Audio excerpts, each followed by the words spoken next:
je représente la commission des experts scientifiques du CSR au niveau du conseil d'administration. Aujourd'hui, je vais vous présenter brièvement la stratégie qui est mise en place par le Centre sécurité requin pour améliorer la connaissance scientifique en relation avec la gestion du risque requin à La Réunion. Alors, le risque requin, c'est l'interaction entre un aléa, qui est le requin, ou les différentes espèces de requins, et une exposition qui est liée plus au comportement et aux activités humaines. Et donc la résultante de tout ça constitue ce qu'on va appeler le risque requin. Alors, la gestion du risque requin, finalement, c'est essayer de limiter ou rendre complètement absent ces interactions entre l'aléa et l'exposition. Donc finalement, c'est un concept qui est assez simple, mais ça reste une mise en œuvre qui est complexe. Alors à La Réunion, ici, vous avez un graphique qui vous montre l'évolution des attaques de requins depuis la colonisation, en tout cas qui est la base de données des attaques qui a été mise en place par le Centre sécurité requin. Les différentes couleurs représentent les différentes régions autour de l'île. Donc la première attaque qui est enregistrée et documentée, elle date de 1770. Et puis après, on voit qu'au cours du XXe siècle, il y a eu régulièrement des attaques, mais qui étaient plutôt sur la côte sud de l'île. Et à partir du XXIe siècle, on voit qu'il y a toujours des attaques qui sont variables selon les années. Mais à partir de 2011, on voit un pic d'attaques, surtout sur la côte ouest de l'île, où il y a un maximum de développement touristique et d'activité nautique. Et donc on est rentré dans cette phase dont on a parlé tout à l'heure de crise requin. Donc en se basant là-dessus, la stratégie de gestion du risque requin à La Réunion, elle a deux objectifs. C'est d'une part d'améliorer la connaissance sur à la fois l'aléa et l'exposition pour mieux caractériser le risque, et puis deuxièmement d'agir à la fois sur l'aléa et l'exposition pour réduire le risque à un niveau acceptable. Alors si on regarde un petit peu plus dans le détail, on commence à essayer de caractériser le risque requin. Premièrement, ce qui est notable à La Réunion comparé à beaucoup d'autres territoires, c'est le très haut niveau d'attaque mortelle qui est quasiment de 50% quand on regarde les statistiques. Et ça s'explique par le fait que le principal responsable de ces attaques, c'est le requin bulldog, qui est connu pour être particulièrement mortel en cas d'interaction avec les des travaux qui ont été menés par un collègue de l'université au début de la crise requin essaient de caractériser justement ce risque à La Réunion. Et quand on regarde les attaques entre 1988 et 2016 à La Réunion, on voit que c'est essentiellement des surfeurs qui ont été concernés par ces attaques, ces interactions. Et quand on regarde les conditions environnementales qui étaient les plus propices à ces interactions, on se rend compte que c'est en fin de journée, pendant la période de transition entre la période d'été et d'hiver, et donc c'est là où la période était la plus dangereuse pour les attaques. Alors, comme l'a dit le directeur du Centre sécurité requin tout à l'heure, le centre déploie tout autour entre 10 et 50 mètres de profondeur pour essayer justement de contribuer à la caractérisation du risque en essayant de détecter les espèces potentiellement dangereuses. Et donc quand on regarde les chiffres, c'est là où c'est un petit peu paradoxal et on comprend la difficulté de la gestion du risque. C'est qu'entre novembre 2018 et mars 2023, pour quasiment 1000 heures d'observation, seuls 6 requins tigres et 3 requins bulldogs avaient pu être identifiés sur ces caméras, et puis d'autres espèces de raies et requins. Donc l'intérêt des brèves est limité, on va dire, pour la gestion opérationnelle, on va dire, en temps direct pour la détection des espèces les plus dangereuses.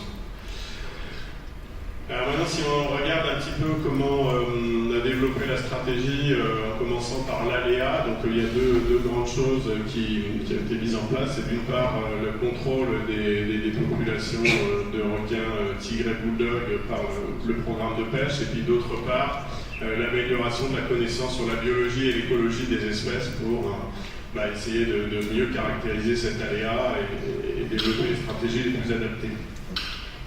Donc au niveau du programme de pêche, il a déjà été présenté. Donc l'outil principal aujourd'hui, c'est la palangre verticale avec alerte de capture qui a été inventée à La Réunion et qui se déploie donc, de façon très régulière de nuit du nord de la baie de Saint-Paul, tout en haut ici, jusque sur la commune de Saint-Pierre. Ici, vous avez quelques résultats qui vous montrent l'évolution des captures de requins bulldog en trait plein, de tigres en pointillés et puis d'espèces accessoires en pointillés plus petits, en fonction de l'effort de pêche qui est présenté par les histogrammes, donc entre 2014 et 2022. Donc en 2000, on voit qu'au départ, plus on augmente l'effort de pêche, plus les captures sont importantes pour toutes les espèces. Et puis ensuite, à partir de 2018, on a une stabilisation de l'effort de pêche qui est important. Et on voit une diminution des captures de bulldog, une forte diminution des captures de prises accessoires, et puis une relative stabilité dans les captures de requins-tigres. Donc, ce qui paraît le plus probable, c'est qu'il y a eu une diminution significative de l'abondance des requins bulldogs le long de la côte ouest en réponse à ce programme de pêche. Donc, en ça, le programme de pêche a répondu à l'attente qui était de travailler sur la sécurité. Et d'ailleurs, ça se voit puisque depuis 2019, il n'y a pas eu d'attaque mortelle comme c'était indiqué, ou même vraiment d'interaction forte sur la côte ouest. Alors concernant les prises accessoires, parce que c'est quelque chose d'important, hein, c'est ce qui a été rappelé en introduction par la présidente de région et puis par le préfet, c'est qu'il y a une volonté de limiter au maximum l'impact du programme de pêche, puisqu'on est à proximité d'une réserve marine et qu'on a une diversité de prédateurs qui est intéressante mais assez fragile. Et donc en 2021, il y a eu une publication qui est sortie, qui a analysé assez finement les stratégies qui étaient déployées depuis le début pour le programme de pêche et qui a permis d'adapter un petit peu le comportement de pêche, c'est-à-dire les heures de déploiement et les zones de déploiement pour limiter au maximum les prises accessoires. Et puis le deuxième outil, c'est en lien avec les opérateurs de relâche, c'est d'essayer de marquer un certain nombre de prises accessoires pour pouvoir estimer leur survie à plus long terme et essayer de quantifier l'impact réel du programme de pêche sur ces espèces. L'autre aspect, je ne vais pas trop rentrer dessus trop longtemps, c'est sur les requins-tigres. Donc on a vu que le requin-tigre est assez peu impliqué finalement dans les attaques à La Réunion. Et donc l'idée, c'est d'essayer de relâcher des requins-tigres. Et donc on espère en 2025, on va commencer à tester donc, la relâche de 20 individus en les marquant comme c'était indiqué pour voir leur comportement à post-relâche et estimer si ils représentent toujours un risque ou pas pour les usagers, avec l'objectif à long terme de limiter au maximum l'impact du programme de pêche. Le deuxième aspect, toujours sur l'aléa, ça a été de travailler sur la biologie et l'écologie des requins, en essayant de poser la question est-ce qu'il y a un lien entre la biologie et l'écologie du requin-tigre, du requin bulldog, et puis le risque d'interaction avec l'homme. Donc là, ça s'est fait principalement en travaillant à partir de dissection des individus qui étaient attrapés dans le programme de pêche afin de valoriser au maximum ces prises. Donc on s'est intéressé à la biologie de la reproduction, on a fait de la génétique des populations, de la dynamique des populations, l'écologie trophique sur les différents individus. Et donc ça s'est mené depuis le début du programme de pêche, donc on a plus de 10 ans maintenant de recul sur ça. Alors sans rentrer trop dans les détails, les principales conclusions qu'on peut retenir concernant le requin bulldog, on a pu confirmer, vous mettre en évidence que c'était le prédateur principal et supérieur des écosystèmes côtiers de la Réunion. Donc effectivement, il est impliqué dans les attaques, mais en tant que prédateur supérieur, il a aussi un rôle écologique qui est important, et donc c'est à prendre en compte aussi dans la stratégie de gestion pour le futur. Et bien évidemment, ce qu'on a pu montrer, c'est que son habitat naturel autour de la Réunion, c'est la bande côtière, là où se développent les activités nautiques, donc c'est assez logique que ce soit lui qui interagisse le plus avec les usagers. On a pu aussi mettre en évidence qu'à la fois il y avait de l'accouplement et des naissances de jeunes bulldogs à la Réunion, et puis d'un point de vue de la génétique des populations, sans rentrer trop dans les détails, on a pu montrer que les individus de la Réunion étaient connectés génétiquement avec les populations du sud-ouest de l'océan Indien. Donc voilà, rapidement sur ces aspects-là, on peut dire que effectivement l'écologie du requin bulldog à la Réunion et ses habitats préférentiels permettent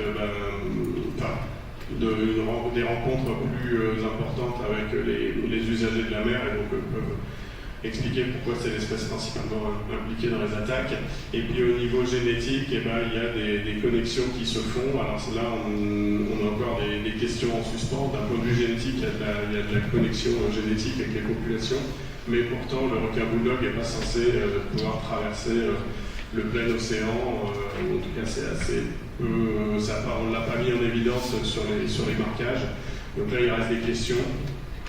Notre hypothèse, c'est qu'il y a quand même une population assez fermée, assez locale, qui pourrait avoir des mouvements temporaires pendant la période de reproduction, ce qui expliquerait les flux de gènes sans avoir nécessairement une augmentation de la population. Ça, c'est un point quand même important pour la gestion du risque et la pêche. Sur le requin tigre, ce qu'on a pu montrer, c'est que finalement les principales ressources dont il dépend, ce sont plutôt des ressources qui sont plus profondes et plus au large.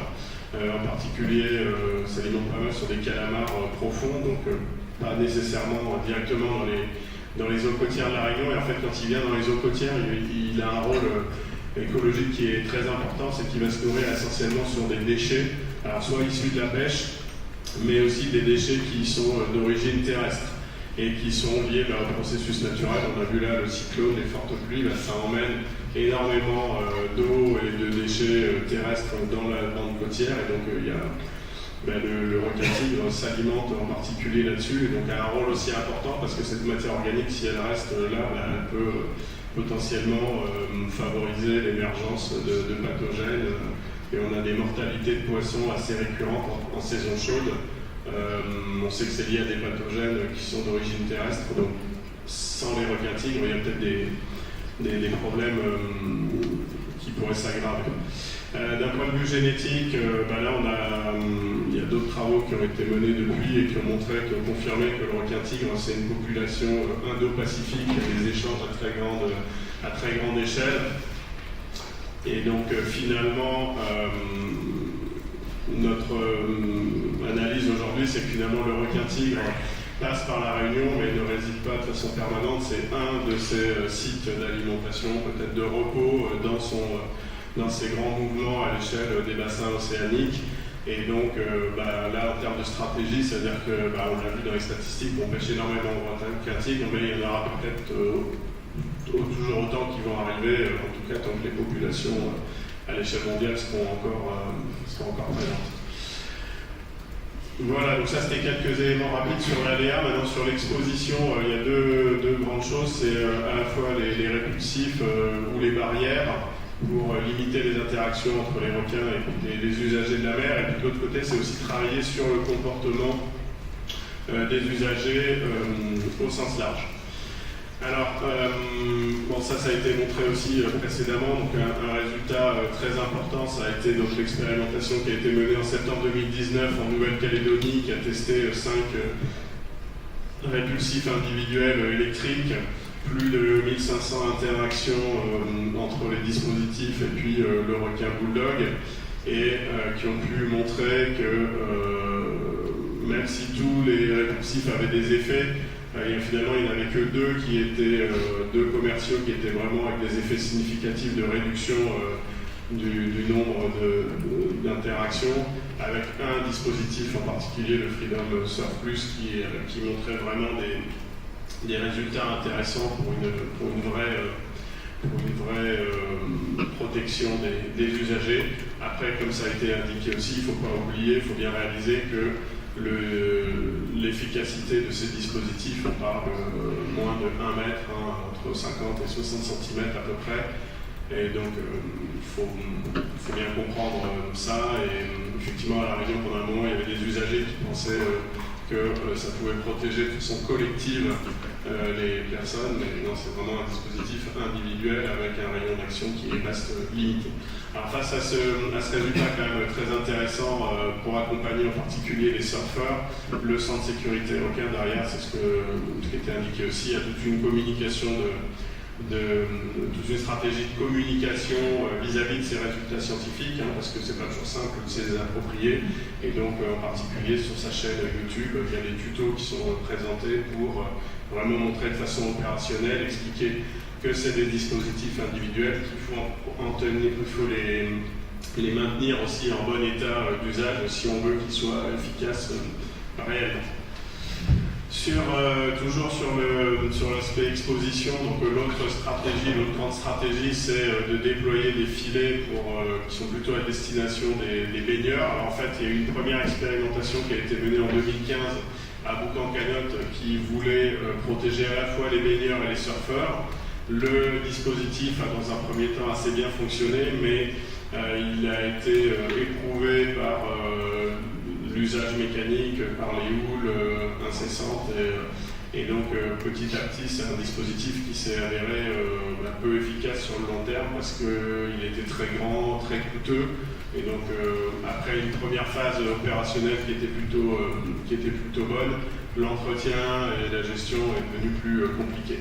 Donc là, il y a une autre approche qui a été menée par un autre collègue de l'université pour faire de la modélisation, une approche un petit peu théorique, on va dire, aussi des filets avant de commencer à les déployer.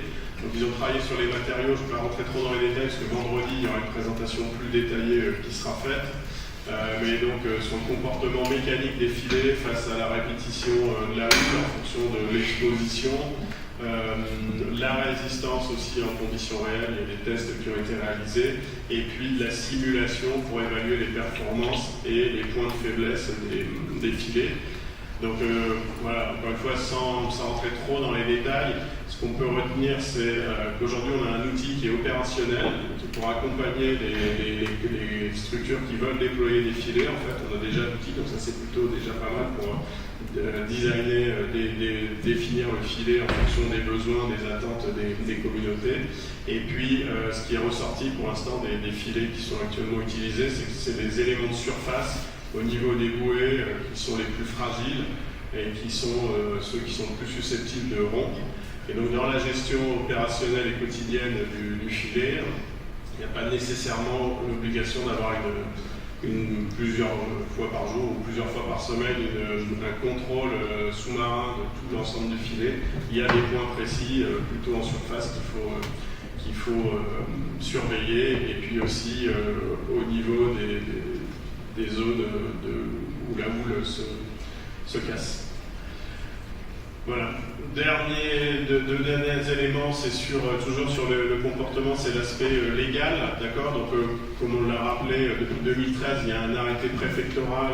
Donc, l'État français en fait interdit l'accès à l'eau, sauf dans certaines conditions, du fait d'un risque exceptionnel. et qui était mal caractérisée. Donc aujourd'hui, il y a une volonté politique de retourner à l'eau. Et donc, il y a la question qui se pose d'un point de vue légal. Comment est-ce qu'on fait pour, on va dire, partager les responsabilités entre, d'un côté, les représentants, mais d'autre côté aussi les usagers de la mer. Et donc en ça, pareil, il y aura une présentation plus détaillée vendredi qui sera faite par un autre collègue de l'université. Mais donc il y a, on va dire, les trois idées principales, c'est s'assurer que les usagers sont au courant du risque et ont pris un certain nombre de mesures. Donc par exemple, sont équipés de dispositifs de répulsion électrique s'ils vont faire du surf. S'assurer aussi que l'État, de son côté, a mis en œuvre des mesures de protection et d'information qui sont nécessaires. Et puis, de l'autre côté, que l'État est en mesure de caractériser au mieux le risque en fonction des conditions météo, en fonction d'un certain nombre de critères pour informer les usagers. Et donc ça permet de partager la responsabilité aussi réglementaire. Ouais. Juste, dernier aspect que je ne vais pas détailler, c'est aussi la dimension sociale, donc la prise en compte plus des usagers de la mer et en particulier de leur expérience et de leur retour d'expérience et de leurs attentes aussi vis-à-vis de ce qui est mis en place. Et donc ça aussi, ça sera développé vendredi. Et un autre aspect aussi qui est travaillé par une collègue de l'université, c'est aussi l'accompagnement et la professionnalisation et la définition, on va dire, de nouveaux métiers que sont les patrouilles sous-marines, les différents dispositifs dont on a parlé, la surveillance technologique. Ça implique un certain nombre de questions. C'est des métiers qui n'existaient pas, c'est des activités qui n'existaient pas. Et donc, on va travailler là-dessus aussi pour rendre ça le plus opérationnel, le plus légal, le plus conforme possible. Voilà, juste pour dernière diapo, juste pour terminer, il y a plein d'autres activités qui sont menées au centre, comme des questions sur l'impact à plus long terme sur les écosystèmes du programme de pêche, essayer de replacer aussi le risque requin dans des perspectives historiques de développement de l'île et d'évolution des conditions environnementales. C'est aussi travailler sur la dynamique des communautés de raies et requins. Se servir aussi de ces prédateurs comme des indicateurs de l'environnement, je pense par exemple à la pollution aussi, et puis la technologie de surveillance avec le développement d'algorithmes et d'intelligence artificielle. Voilà, je vous remercie de votre attention.